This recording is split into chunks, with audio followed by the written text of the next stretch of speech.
তো আজ ইচ্ছে হলো একটা রেসিপি ভিডিও শেয়ার করি। অনেক দিন পর আবার আমি তোমাদের সামনে একটা রেসিপি ভিডিও নিয়ে আসলাম। তো চলো শুরু করা যাক। আজ তৈরি করছি ডিমের অমলেট কারি। তো তোমরা অনেকে এই রেসিপিটা জানো, যদিও বা বেশিরভাগ সবাই জানো, কিন্তু তাও যারা জানে না তাদের জন্যই আমি শেয়ার করে দিই। তো সবার প্রথমে আমি তোমাদের ডিম ভাজার প্রসেসটা এখানে দেখাচ্ছি, তোমরা ভালো করে দেখে নাও। প্রথমে দুটো ডিম নিয়েছি, তাতে পেঁয়াজ কুচি, লঙ্কা কুচি, নুন দিয়ে ভালো করে সেটাকে মিক্স করে এবার তাওয়ায় একটুখানি তেল গরম করে নিচ্ছি। আর তেল গরম করে নেওয়ার পর তাতে আমি ডিমটা দিয়ে দিচ্ছি। আমি দুটো ডিম একসাথে ভাজছি যাতে লেয়ারটা একটু ঠিক হয়।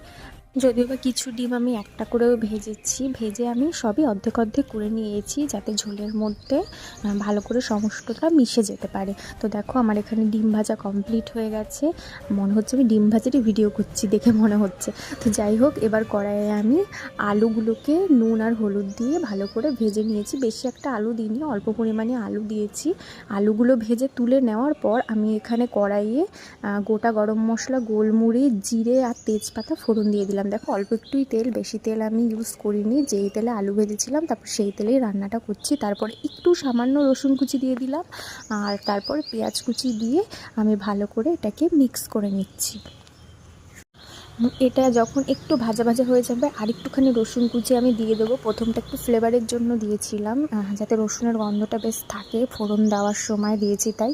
তারপরে আমি দিয়ে দিচ্ছি এখানে টমেটো কুচি। টমেটো কুচিটা দিয়েও আমি ভালো করে এখানে মিক্স করে নিচ্ছি। আর এখানে আমি একটা মশলা তৈরি করে রেখেছি, এতে আছে হলুদ, লঙ্কা গুঁড়ো, জিরে গুঁড়ো আর আদা বাটা, আর তার সঙ্গে সামান্য একটু নুনও দিয়েছি।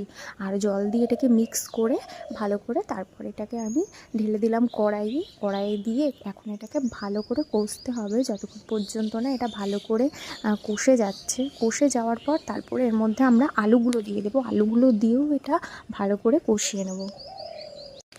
আর একটু সামান্য জল দেব যাতে মশলাটা লেগে না যায়, সেই কারণের জন্য অল্প অল্প জল দিয়ে আমি মশলাটাকে ভালো করে কষাতে থাকবো।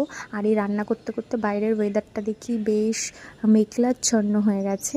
এখন দেখো আমি এখানে বেশ যেটুকু আমার প্রয়োজন সেটুকু আমি জল দিয়ে দিলাম। আর জলটা যখন ফুটে যাবে, তখন ফুটে যাওয়ার পর আমি দেখবো আলুগুলো নরম হয়েছে নাকি। আর দেখো মাঝখানে না আমি একটা চিরা লঙ্কা দিয়েছিলাম জাস্ট, যেটা আমি ভিডিওতে দেখাতে ভুলে গেছি। জাস্ট এই লঙ্কাটাই দিয়েছি, আর কিছু দিইনি। তো এখানে আমি এখন ডিমগুলো দিয়ে দিচ্ছি। ডিমগুলো দেওয়ার পর আমি এটাকে আবার একটুখানি ঢাকা দিয়ে দেব।